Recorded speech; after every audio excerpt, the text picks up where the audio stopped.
Bismillahirrohmanirrohim. Alhamdulillah va salatu vassalamu ala sayyidina Rasulillah. Hurmatli azizlar, Muxtasarul Viqoya kitobining sharhiga oid suhbatlarimizni davom ettiramiz. Ubaydulloh ibn Mas'ud Buxoriy rahmatullohi alayhining mazkur mo'tabar kitobidan biz taloq kitobining kinoya bo'limiga yetib kelgan edik.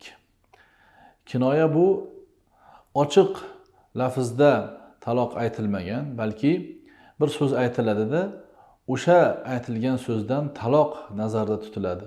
Mana shu narsalarni kinoya deb ataladi. Ya'ni bir so'z aytiladi, u so'zda turli ma'nolar bo'ladi. Taloq ma'nosi ham bo'lishi mumkin yoki boshqa ma'nolar ham bo'lishi mumkin. Taloq mavzusida kelganda kinoya deb mana shu narsaga aytiladi. Buni muallif kitobda ham aytadi mana. Bismillahirrohmanirrohim. Va kinayatuhu ma yahtamiluhu va g'ayruhu fa nahwu ukhruji vazhabi va qumi yahtamilu raddan. Taloqning kinoyalari. O'tgan darsda biz sarih haqida gapirgandik, ochiq oydin taloqsan degan, taloq qildim deganlar bu sarihga kiradi dedik. Lekin kinoya nima?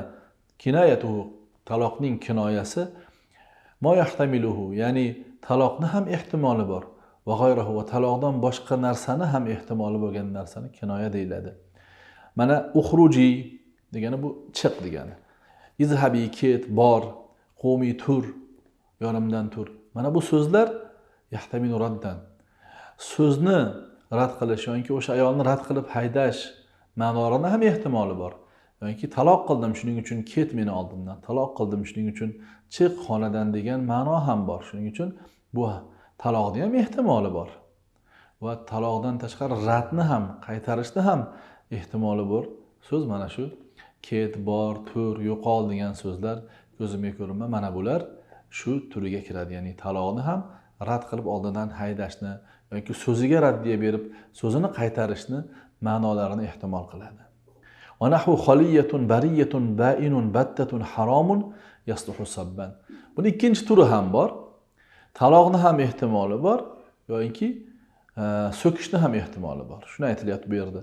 Xaliyatun, xolisan, ya'ni umuman sen yaxshilikdan xoli bo'lgan, bo'mbo'sh, qovoqni singarisan, masalan, o'zbekchaga olganimizda. Bariyatun, uzoqsan, yaxshilikdan uzoqsan, yaxshilikdan xalossan, ya'ni umuman senda yaxshilik yo'q degan bo'lishi mumkin.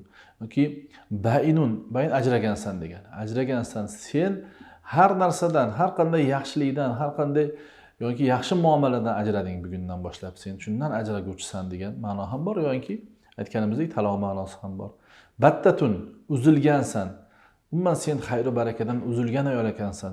Ya'ni kasofat ayol ekansan degan ma'no ham bo'lishi mumkin. Haromun, haromsan deb so'kish yoki haromun, sen bilan suhbatlashish harom. Shunaqa suhbatlashish, gaplashish harom bo'lgan ayol ekansan yoki o'zing harom bo'lgan ayol ekansan deb o'zbekchaga aytadigan bo'lsak. Ya'ni so'kish bor o'zimizda ham. Shu ma'nodagi so'zlar bular. Bular yasluhu sabban, so'kishga ham salohiyati bor. Ya'ni so'kishga ham ketaveradigan yoki taloqni ham ehtimoli bo'lgan so'zlar bular. Sen xolisan degani bo'zsan, taloqsan degan ma'no bo'lishi mumkin. Yoki boyinsan, ya'ni boyin taloqsan degan bo'lishi mumkin. Demak, bu ikkinchi turi. Ya'ni taloqni ham so'kishni ham ehtimol qiladigan so'zlar. Walahu i'taddi wastabri'i rahimaki anti wahidatun anti hurratun ikhtari amruki biyadiki va sarrahtuki va faraqtuki la yahtamiluhuma. Qarang. Yana bir turi bor endi bu yerda. I'taddi, taloqqa bog'lanadigan narsalarda bular. Taloq ehtimoli va taloqdan boshqa narsaning ehtimoli ham. I'taddi mana. I'taddi sanagin degani. Idda o'tirgan ma'nosi ham bor yoki i'taddi sana. Men senga bergan yaxshiliklar, ne'matlarni, yaxshiliklarimni sana degan ma'no ham bor. Istabri rahimaki, bachadoningni tozala, pokla. Yoki anti wahidatun, sen yakkasan, endi yolg'izsan degan ma'noda. Sen hursan, ozodsan. Ixtari, ya'ni o'zingni ixtiyor qilishing, o'zing o'z yo'lingni tanlashing mumkin. Tanla. Amruki biyadiki, o'zingning ishing, ixtiyoring o'zingning qo'lingdadir. Sarrahtuki, seni qo'yib yubordim, seni ajratdim o'zimdan. Faroqtuki, men sendan ajraldim degan so'zlar. Mana bu so'zlar taloqqa oid so'zlar.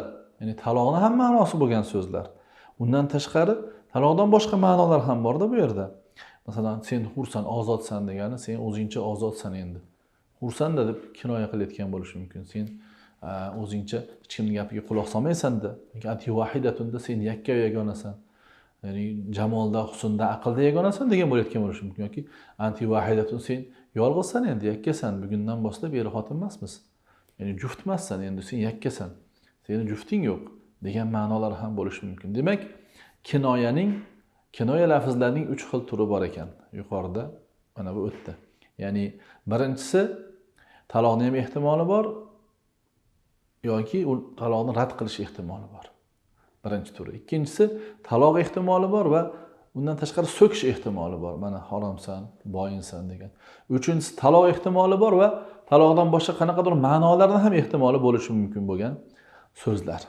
Mana shuni o'ziga yarasha hukmlari bor. Avvaldan aytishimiz mumkinki, lozimki, bularning hammasi diyonat holatida, diyonat degan masala bor, fatvo holatida niyatiga qarab bo'ladi erni. Mana shu o'rinda endi bu uchala turdagi lafzlar, so'zlarning hukmlari bayon qilinadi. Lekin undan oldin aytib o'tishimiz lozimki, masalalar ikki xil bo'ladi fiqhda. Diyonatan va qazoan masalalar bor. Diyonatan degani fatvoga oid masalalar bo'ladi. Bir kishi kelib, boshqa tarafning hech qanaqa da'vosi yoki narsani talashib turgan joyi yo'q. Bir domladan yoki bir fatvo beruvchidan bir masala so'rasa, bu diyonat masalasi bo'ladi. Boshqaning huquqi aralashmagan holat. Bu diyonat masalasi.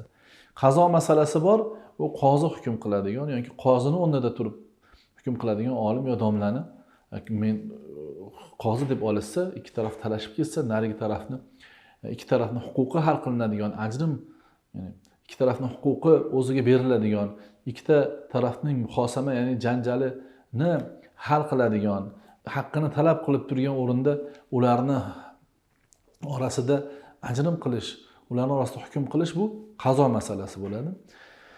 Diyonat masalasiga oid joylarda bir kishi o'zini masalasini so'rab keldi. Xotini kelib, men ajrashaman, shu so'zni aytding sen deb da'vo qilayotgan o'rni yo'q. Ana shu holatda bu so'zlarning hammasi erning niyatiga bog'lanadi. Er niyat qilsa shu holatda tushadi. Yo'q, meni niyatim yo'q edi desa, u Alloh bilan o'zining orasida bo'lgan narsa bo'ladi-da.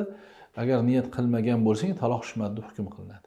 Lekin xotin ham kelib mana bu so'zlarni aytdi endi. Men yashamayman degan o'rinlar qazo masalasiga aylanadi, qozilik. Qozilik masalasi quyidagicha hal qilinadi. Endi kitobda shu bayon qilingan. Fafir rido, rozilik holatda, ya'ni ikkala taraf ham janjal bo'lgani yo'q, mo'tadil holat, ikkalasi bir-biridan g'azablanmayotgan holatlarda rizo holati deyiladi. Shu holatda yatawaqqaful kullu ala niyyati. Yuqorida o'tgan uchala turni har bitta so'z, uchala turga kiruvchi hamma so'zlar, hamma kinoya so'zlari niyatga tavaqquf qiladi. Ya'ni niyat qilingan bo'lsa taloq tushadi, niyat qilinmagan bo'lsa taloq tushmaydi. Fil g'adabi al-awwalani. G'azab vaqtida avvalgi ikki turga kiruvchi so'kishni, ya'ni rad qilishni va so'kishni ehtimoli bo'lgan kinoya so'zlarini niyatga tavaqquf qilinadi. Niyatiga qarab turib hukm qilinadi unga. Niyati taloq bo'lgan bo'lsa taloq tushdi deyiladi, ya'ni taloq, ajralish, yashamaslik niyatda aytgan bo'lsa taloq tushdi deyiladi. Yo'q, u holatda aytmaganman, niyat qilmaganman desa taloq tushmaydi. Lekin uchinchi turdagi yataddi istabra rahimaki, bular g'azab holatida bo'ladigan bo'lsa, mana bu holatlarda endi niyatiga qaralmaydi. Xotin men shu gaplarni aytdi, gapiga javob bersin endi degan o'rinda qoziga endi niyatim yo'q edi desa, u qozi niyatni e'tiborga olmaydi. Shundoq taloq tushgan hisoblanadi. Va fi muzakaratut taloq. O'zi holatlar ham uch xil bo'ladi-da, mo'tadil, urushmayotgan, hamma bir-biridan rozi holatdagi holatlar yuqorida o'tdi bu. Ikkinchisi g'azab holati, uchinchi holat taloqning muzokarasi bo'layotgan holat. Talog'imni bering, javobimni bering, falon-piston, ajrashamiz degan o'rinlar bor. Shu holatda nima bo'ladi desa, fi muzakaratut talaqi al-awwalu faqat. Muzokaratut talaq, taloqni zikri bo'layotgan vaqtda birinchisigina, ya'ni tur, yo'qol, chiq deganlar niyatga to'xtaydi. Ya'ni qozi oldiga kelinganda bu xotin talab qilib turganda. Keyingi ikkitasiga so'kish va mana bu sen yakkasan deb uchinchi turdagilari keldi-yu, bular endi niyatga qaramaydi. Qozi uni niyatini e'tiborga olmaydi. taloq deb hisoblaydi unda. Fa inna va thalatha, bu kinoya so'zlariga umumiy hukm. Kinoya so'zlari bilan agar 3 taloqni niyat qiladigan bo'lsa, yaqana 3 taloq tushadi. Va illa faba'inatun. Agar 3 taloqni niyat qilmaydigan bo'lsa, ya'ni bir taloqni niyat qilsa, ikki taloqni niyat qilsa yoki boyin taloqni niyat qilyapti, bularning hamma holatlarida ba'inatun bir boyin taloq tushadi. Ya'ni kinoya so'zlari bilan 3 taloq qilinsa 3 taloq tushadi. Undan boshqa niyatlarning hammasi nima? Niyatni bir boyin taloqqa qaytarib qo'yadi. Va fi ataddi wastabri'i rahimaki wa anti wahidatun raj'iyatun. Lekin bu yerda mana yuqoridagi so'zlardan shuni ma'lum bo'ladiki, sarih so'zlari bilan aytilgan taloqda raj'iy taloq tushadi. Qaytib iddaning ichida qaytib olsa bo'ladigan taloq. Ha, kinoya so'zlarida boyin taloq tushadi.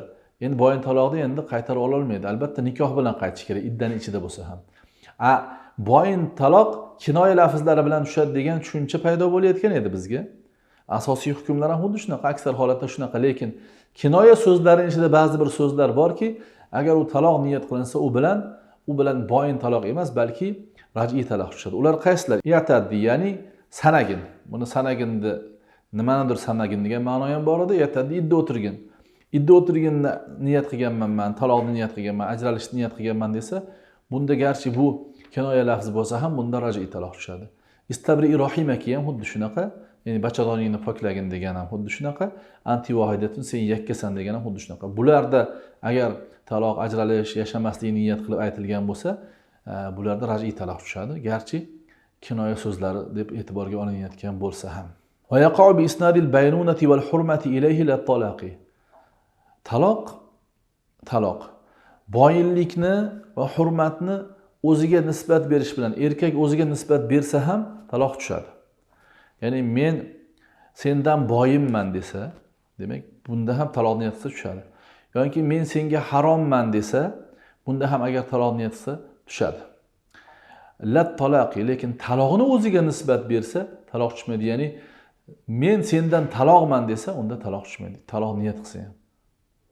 Bu taloq chunki ayol kishiga beriladigan narsa, erkak kishi taloq bo'lmaydi hech qachon. Shuning uchun bu ayol kishi taloqsan degan taloq tushadi, lekin men taloqman sendan desa taloq tushmaydi. Lekin tepadagi so'zlar men sendan boyimman desa, bular kinoya bo'lgani uchun, men senga haromman desa, bu orqali taloqni niyat qiladigan bo'lsa, taloq tushadi. Muhtaram azizlar, kinoya, ya'ni kinoya lafzlariga oid mana shu hukmlar shulardan muxtasar shakli shulardan iborat. Umumiy qoidalar bu yerda bayon qilindi. Kinoyaga oid lafzlar, so'zlarning hukmlarini mana shu qisqagina qoidaga solishtirib turib, qiyoslab turib, hukmni bilib olishimiz mumkin bo'ladi. Alloh taborak va taolo ilmlarimizga ziyodalik bersin. Va axiru da'vana alhamdulillahi robbil alamin.